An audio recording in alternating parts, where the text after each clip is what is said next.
seja glorificado.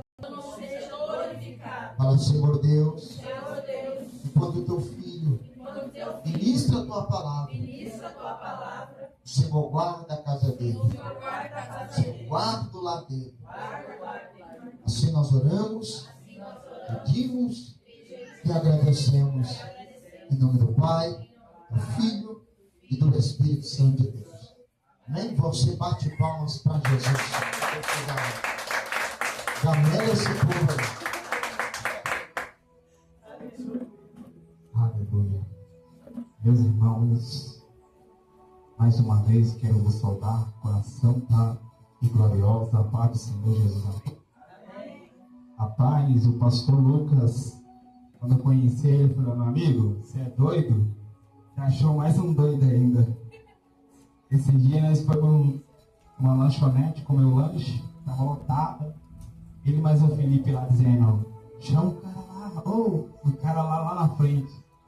Eu sentado lá, falei: e aí, patrão? Os dois esconderam a cara. Os dois estavam tentando esconder a cara de... Irmãos, aqui é loucura, irmãos. Aqui a vida tem que ser levada assim. Se você for levar a vida tudo no pé da letra, você não come, você não dorme, você não vive. Você tem que ser feliz, independentemente da situação que você está vivendo. A felicidade tem que estar em você. Não é esperar os momentos bons para que você seja feliz. Em qualquer momento, você tem que ser feliz. A felicidade tem que estar em você. Até porque Jesus que mora dentro de você. E se é Jesus que mora em você, você tem que ser temperado. Você tem que produzir fruto, e o fruto do Espírito do Santo. Amém, meus irmãos? É uma bênção de Deus. Qualquer hora eu vou aparecer lá na Agi lá. Qualquer hora, né? Qualquer hora. Vai ter banana. Esse dia eu cheguei na casa dele, aí, assim, cheguei esse dia na casa do pastor Lucas, ele estava lá preparando lá para fazer um mistério diferente lá, falou: varão, eu vim te tirar você da rotina. Ele olhou o regalozão para mim: varão. A esposa entendeu o mistério, já correu lá dentro e já trocou de roupa. Foi difícil tirar isso de casa, hein? Meus irmãos, abra a Bíblia no livro de 2 Reis, capítulo 5. Deus irá falar aqui algo poderoso através dessa palavra nesta tarde. Eu peço que, por gentileza, você fique ligado nessa palavra nessa tarde. Livro de 2 Reis, capítulo 5, versículo somente 1. O título do texto chama A História de Naamã. Livro de 2 Reis, capítulo 5, versículo 1. Que diz assim: e Naamã, chefe dos exércitos do rei da Síria. Aleluia, olha a cabeça aqui.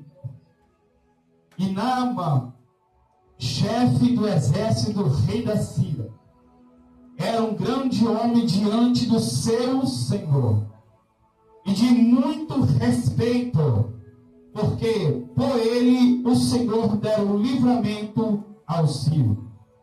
E era este homem herói e valoroso, porém leproso. Se assenta glorificando ao Senhor.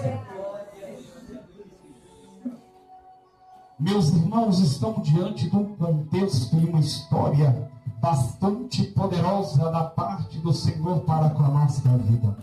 Aonde o 2 Reis, o 1 Reis, o 1 Samuel, o 2 Samuel, vem narrar de guerra que o povo de Deus enfrentava. Se você for olhar esses livros, você vai entender que sempre o povo vivia em guerra. Sempre havia espada, sempre havia o povo contra outro.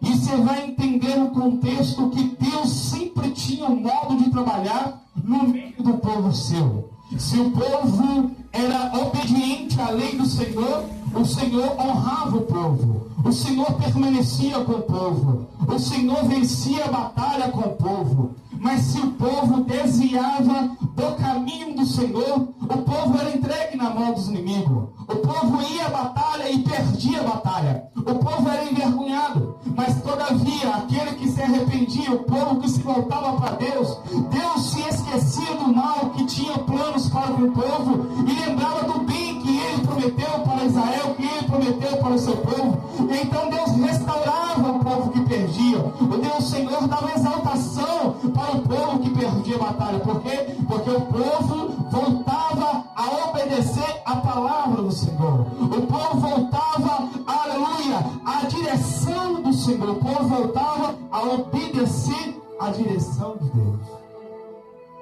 E quando você entra no contexto de Naamã, Naamã acaba de sair de uma batalha, acaba de sair de uma peleja, e todos olham para Naamã e veem Naamã como exemplo. Todos olham para Naamã e têm respeito para Naamã. Aonde Naamã passava, crianças olhavam e diziam: eu quero ser o Naamã. Aonde Naamã passava, jovens, adolescentes, olhavam para Naamã e diziam: eu quero ser como Naamã, eu quero ser um soldado de Naamã, eu quero ser, aleluia, pastoreado por Naamã, eu quero ser direcionado por Naamã, porque Naamã era um homem respeitado, Naamã era um homem de cargo alto, Naamã era um homem de boa aparência, Naamã era um homem que tinha espada, Naamã era um homem que tinha armadura, Naamã era um homem que tinha escudo, Naamã era um homem que tinha estratégia de guerra, Naamã era um homem que dava ordem e seu soldado obedecia, Naamã era bem reconhecido diante do rei daquela época, ou seja, diante do seu Senhor. Só que quando você entra no contexto bíblico, você que vai ver que Naamã tudo isso é, mas porém, debaixo da armadura de Naamã está a lepra, debaixo da armadura de Naamã está a ferida que a lepra o causou. Mesmo Naamã sendo reconhecido, sendo respeitado, debaixo daquela armadura tinha algo que tinha, aleluia, debaixo daquela armadura tinha algo que feria, tinha algo que deixava triste, tinha algo que o abatia, tinha algo que deixava vulnerável. Por quê? Porque diante da sociedade as pessoas viam ele como homem de Deus, diante da sociedade as pessoas viam ele como valente, mas debaixo daquela armadura tinha um homem que estava sofrendo, debaixo daquela armadura tinha um homem que estava ferido. Por quê? Porque tinha uma lepra, tinha cargo, tinha respeito, tinha família, tinha tudo o que queria, mas o principal não tinha o quê? A paz interna. Por quê? Porque a lepra o consumia, a lepra o feria. Naamã, ele contemplava o exército feliz porque venceu a batalha, mas a batalha externa, a batalha que estava debaixo da armadura, essa batalha ele não conseguia vencer, essa batalha batia ele. Não tinha dinheiro naquela época, não tinha um tratamento digno. Imaginem você nesta noite com a pequena ferida debaixo da sua camisa, debaixo do sol quente, você não aguenta. Imagina uma lepra debaixo da armadura, debaixo do sol quente. Mesmo assim, Naamã tinha que manter a postura, mesmo assim, Naamã tinha que pegar a espada, mesmo assim, Naamã tinha que dar estratégia de guerra. Por quê? Porque o cargo que Naamã exigia isso dele. O cargo que a posição que Naamã estava existia, cobrava isso dele. Naamã ferido ou não, Naamã tinha que ir para a guerra. Naamã ferido ou não, ele tinha que dar ordem para o seu exército. Naamã ferido ou não, ele deveria obedecer a ordem do rei. Glória a Deus, aleluia. O que está debaixo dessa armadura nessa noite? Eu sei que o seu status é bom. Eu sei que o que fala de você é bom. Eu sei que as guerras que você tem enfrentado, você tem vencido. Mas eu quero saber nessa noite, nessa tarde, o que você tem debaixo dessa armadura. Deus era com Naamã. Mesmo leproso, Deus era com Naamã. Por que Deus era com Naamã? Porque a Bíblia insiste em dizer que através dele, Deus fez uma batalha vencer. Através dele, Deus livrou uma nação da mão dos inimigos. E nós temos Naamã no nosso meio. Talvez nós somos desse Naamã. Nós não mostramos fraqueza, porque o cargo não deu mostrar fraqueza. Nós não demonstramos a ferida porque a situação, o estado que nós vivemos, não nos dá essa ousadia de mostrar a ferida que está debaixo da armadura.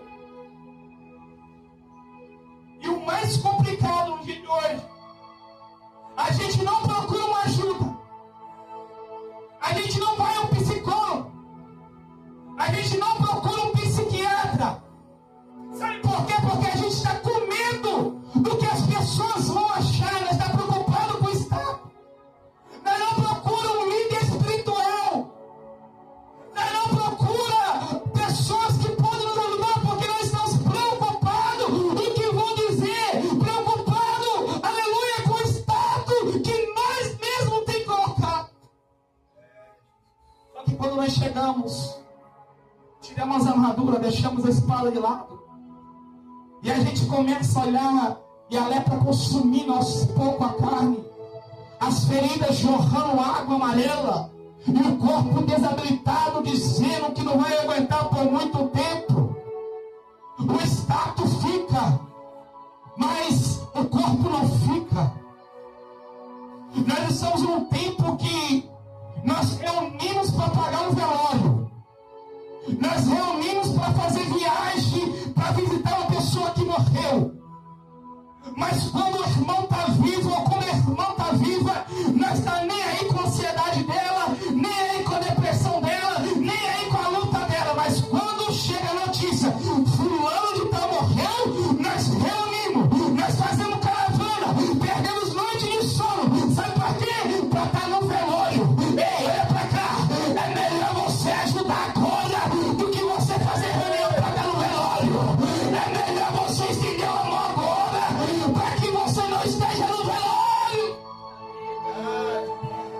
Eu estou pregando que é forte, porque tem muitas pessoas que estão na depressão, na ansiedade. Não é por acaso não, ele está porque está passando um processo. E a depressão, por mais que nós somos evangélicos, existe. A ansiedade existe, a Bíblia fala mesmo, Jesus levou da ansiedade, a Bíblia descreve da ansiedade. A ansiedade não é de agora, a ansiedade é do passado. Por quê? Porque a Bíblia fala que lança a vossa ansiedade sobre mim. A ansiedade, ela está no meio do povo de Deus, mas o povo de Deus não quer ajudar. Por quê? Porque está preocupado com o Estado. O povo de Deus não quer falar do que está deixando você ansioso. Por quê? Porque está preocupado com o Estado. Permita-me dizer nessa tarde, eu tenho autoridade maior espiritual aqui, mas me permita dizer, sabe por que tem muitos pastores que estão desviados?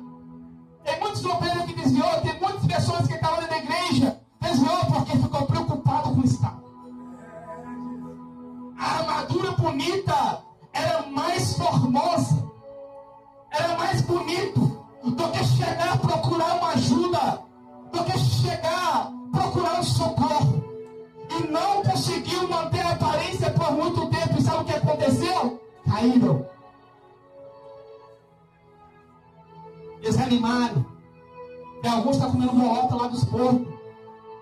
E pergunta se quer voltar. Não quer, porque quando você chega a beber, está preocupado ele com o Estado. Ah, se eu voltar, vão dizer isso, vão dizer aquilo. Eu caí assim, aqui. Deus não está preocupado com o Estado. Vou pregar aqui, vou começar a pregar. Você veio aqui nessa tarde, passou um perfume cheiroso, colocou uma roupa, colocou um sapato. As mulheres fez a maquiagem, colocou um batom, catou o cabelo, passou um creme de pele. Mas Deus não está preocupado com isso nessa tarde. Deus manda te dizer, e Deus quer ver como está debaixo dessa armadura. O que está debaixo, o que está ferindo, o que está te matando aos poucos, o que está te sucumbindo aos poucos debaixo dessa armadura nesta tarde. Deus não está preocupado com a sua aparência, mas Deus está preocupado com o que está externo. E o externo é a alma. Como está a sua alma nesta tarde? De que maneira que a sua alma chegou aqui nesta tarde? Porque a aparência, a barriga está cheia de alguns. A sede foi farta, mas e a alma? Como que está a tua alma? Como que está o externo dentro de você agora? Como que você está? A sua aparência, eu sei que você você é bonita, eu sei com todo respeito, toda mulher, eu sei que você é bonita, mas de dentro dessa alma, como que está a sua alma? De que maneira está a sua alma? Porque esse tratar que Deus quer fazer nessa tarde não é sua aparência, mas é sua alma. É uma área externa que somente os campos espirituais chamados Jesus, Espírito Santo e Deus pode fazer o mover acontecer. E Naamã estava nessa situação de estar em respeito, era poderoso, aonde passava as pessoas olhavam para ele e inspiravam nele. Mas quando chegava em casa, arrancava aquelas amarraduras, o corpo estava debilitado, as feridas, ela acabando e consumindo com o corpo. E o interessante é que, quando você entra no texto bíblico, uma da serva da mulher de Naamã, que foi pega, presa e colocada em casa como serva da mulher de Naamã, olha para aquela situação, olha para sua senhora e diz: ah, se o Naamã fosse lá e conhecesse o profeta, oxalá se ele conhecesse o profeta que ia lá na minha cidade. E essa notícia chega até Naamã. E quando essa notícia chega até Naamã, Naamã se empolga, é alimentado a esperança, é alimentado os projetos, é alimentado os sonhos. E Naamã vai até o seu senhor e apresenta essa situação diante do rei. E o rei escreve uma carta. E o rei da cidade vizinha se preocupa porque acha que estão se preparando novamente, acha que é uma estratégia de guerra. E o profeta da cidade, chamado Eliseu, se revolta, rasga os suas vestes e diz: manda vir até a mim, que saberá que há profeta em Israel. Lá vai Naamã, seus cavalos, seus soldados, seus servos, de encontro com Eliseu. A expectativa era grande. Talvez Naamã pensava que Eliseu ia colocar a mão e ser curado. Talvez Naamã pensava que somente Eliseu de olhar, ele era curado. A expectativa que Naamã chegou foi muito grande. Ele preparou uma oferta grande, ele preparou um dinheiro grande, ele preparou bens materiais grandes. Deus não está preocupado com o seu carro. Deus não está preocupado com sua casa, seus móveis. Essas coisas são passageiras, passa. O cupim, o tempo, leva, desgasta. Deus está preocupado com o que está externo, a tua alma. Deus está preocupado nessa tarde, é como que está a tua alma. Eu vejo pessoas em 2026, pessoas se suicidando, pessoas tomando remédio para tentar a morte, pessoas que se cercam, se fecham para dentro do quarto, pessoas que se torturam, pessoas que se cortam, pessoas que se tatuam o corpo inteiro. Porque o principal que está dentro dela, somente Jesus pode cuidar. Algumas pessoas têm tatuagem aqui, e elas vão concordar comigo, ninguém faz tatuagem por acaso. Todos que fazem tatuagem, ele quer demonstrar algo que está dentro dele. Alguns têm barba aqui, ninguém faz barba por acaso. Quando alguém faz a barba ou deixa a barba crescer, eles querem demonstrar algo que está na alma dele. Ele quer demonstrar algo que está dentro dele. Quando a mulher anda com o cabelo amarrado ou com o cabelo solto, ela quer demonstrar algo que está dentro da alma. Algo que está dentro dele. Por exemplo, quando o homem está com barba grande, o rosto dele não aparece. Ele quer desaparecer por algo, porque a alma dele quer desaparecer de algo. Quando alguém rasga o rosto, faz a barba, ele quer demonstrar que está bem. Ele quer demonstrar que a vida dele está bem, ele está feliz. Quando a mulher amarra o cabelo e demonstra mais o rosto, quer destacar o rosto, ela quer demonstrar que ela está bem, ela quer mostrar um olhar de alegria, ela quer mostrar o seu sorriso, ela quer mostrar a sua sobrancelha. Mas a mulher, quando ela está cobrindo o rosto, quando a mulher deixa o cabelo solto e fica 50% do seu rosto coberto, é porque externo ela está passando. Algo externo ela está passando. E o corpo humano tem várias formas de demonstrar isso. Quando você anda pela psicologia, você vai entender que o corpo humano, ele tem suas formas de representar. A pessoa com a vida deslachada, que não escova dente, que não toma banho, que anda com a roupa de qualquer jeito, é porque a alma dela já está se corrompida. A alma dela está abatida. E quando eu falo de armadura, eu estou falando de modo com você. Você quer demonstrar algo que está bem, mas não tem nada bem. Você quer demonstrar a aparência, mas sua alma por dentro, só Deus sabe como que está. Você quer mostrar seu perfume cheiroso, o seu cabelo, sua roupa, mas Deus está preocupado com a sua alma. E o mais interessante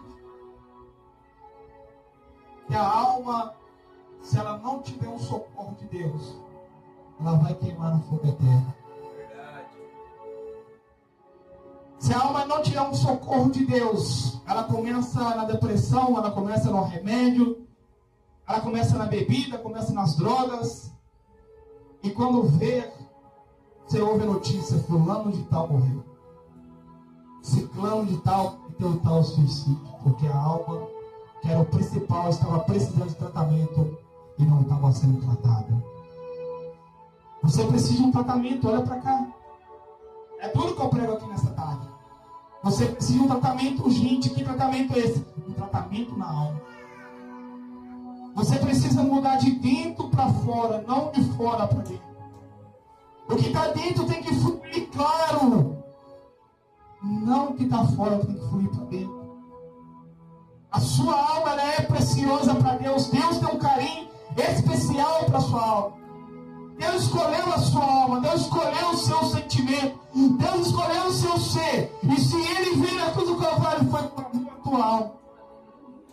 Uma alma para Deus, ela vale mais que o mundo inteiro. Uma alma para Deus, ela vale mais que o dinheiro, que o dólar, que o real, até mesmo que o ouro e o diamante. Uma alma para Deus,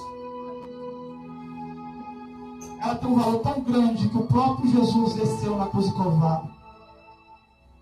Jesus quer salvar essa alma. Jesus quer restaurar essa alma. É tão bom você ligar seu carro, ligar o ar-condicionado, chegar em casa, ter sua TV, ouvir uma música, comer bem, beber bem.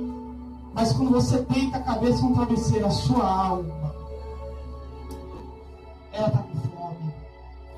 A sua alma, ela está com sede. A sua alma está precisando de Deus. A ausência de Deus na vida do ser humano, ela causa tragédia. A ausência de Deus na vida do ser humano, ela causa tragédia. E quando Naamã chega diante do profeta Eliseu, Eliseu não quer conversa com Naamã. Eliseu manda um mensageiro, manda o seu servo, e manda uma resposta para Naamã. Naamã, é para tu ir no Jordão e mergulhar 7 vezes no Jordão. E Naamã, quando recebe essa notícia, Naamã se entristece.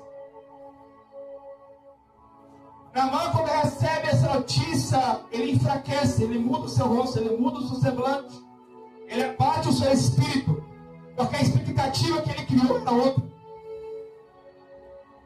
E Naamã começa a pegar os seus dinheiros, seu servo, seu soldado, e volta em direção ao palácio. No meio do caminho, alguém levanta e diz: Naamã, por que você não vai mergulhar, Naamã? Imagino eu, Naamã, dizendo aquele rio sujo. O que eles vão pensar de mim? Eu, capitão do exército, general, sem manejar uma espada, lá em casa quando tomo banho, a água é clarinha, e o profeta vem e mandar eu mergulhar no Jordão. Quem que ele pensa que é? Quem que ele acha que é? E essa pessoa levanta e diz: Naamã, se fosse qualquer outro rio, você não mergulharia? Mergulharia. Se ele mandasse ser para um rio diferente, você não mergulharia? Mergulharia. O que custa você tentar, Naamã? Deus vai colocar pessoas do seu lado que vai te posicionar. Deus vai colocar pessoas do seu lado que vai levar você na direção certa. Deus vai colocar pessoas do seu lado que não vai te manipular, mas vai pegar no seu pé para que você seja uma pessoa boa. para que você alcance vitória, para que você seja um novo vencedor nessa nação. Mas para isso acontecer, Deus vai começar a tirar pessoas que estão te afundando. Para isso acontecer, Deus vai começar a tirar pessoas que estão te atrasando, que estão consumindo as suas energias, que estão atrapalhando o mover de Deus sobre a tua vida. Profetizo nessa tarde. E ainda essa semana, que domingo é o primeiro dia da semana, mas ainda essa semana, Deus vai fazer um reboliço acontecer. E Deus vai colocar homens e mulheres que vai te posicionar no caminho certo. Eu profetizo nessa tarde que pessoas que estavam consumindo a sua energia, pessoas que estavam enfraquecendo a tua fé, essas pessoas vão ser arrancadas da tua vida. Essas pessoas vão ser tiradas da tua vida.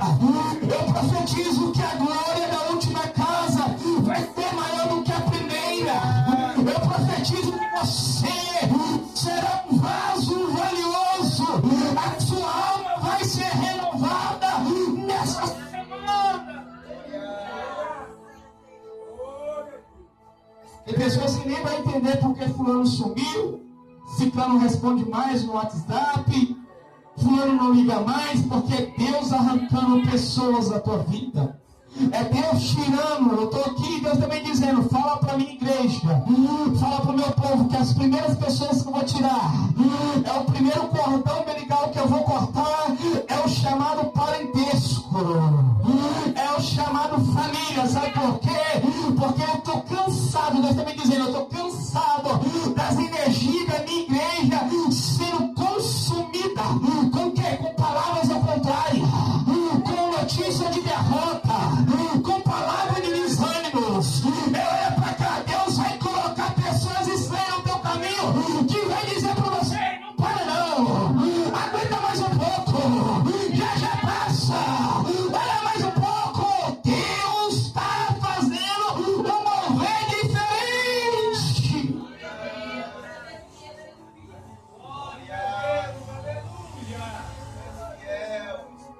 E na mão olha para o Jordão. Naamã começa a entrar no Jordão. E Naamã começa a dar o primeiro mergulho no Jordão. E quando Naamã dá o primeiro mergulho no Jordão, Naamã volta do mergulho e olha para o seu corpo. E quando Naamã olha para o seu corpo, está na mesma situação. Às vezes, nós temos que recuar do estado. Às vezes, nós temos que ficar a pé. Às vezes vai ter que ficar desempregado. Às vezes o salário tem que parar de cair na conta. Às vezes notificações no telefone tem que parar de cair. Porque para que o tratamento da alma aconteça, o Jordão tem que aparecer. Para que o tratamento da alma aconteça, temos que mergulhar no Jordão. É a hora que o estado desaparece e a alma aparece. É a hora que o bom cargo desaparece e aparece a alma para ser tratada. Você não está andando a pé por acaso. Tem pessoas que andam aqui, saiu do Jordão, porque precisavam do tratamento na alma. Às vezes você vai ligar para alguém, vai pedir um pix, vai pedir uma alma emprestada, e a pessoa não vai ter. Porque o Jordão tem que aparecer. Às vezes a porta se fecha e o nome desaparece, porque o Jordão tem que aparecer. Às vezes as corridas param de tocar e o dinheiro não começa a prosperar. Por quê? O Jordão tem que aparecer. Às vezes obreiros desaparecem. Às vezes nem a nossa mulher quer nós olhar para nossa cara, ou vice-versa, porque o Jordão tem que aparecer. Deus tem um projeto. Qual é o projeto? Plantar alma. Deus não quer te perder. Deus prefere que você perde o carro, mas Ele não quer te perder. Deus prefere que as portas fiquem fechadas, mas Ele não quer te perder.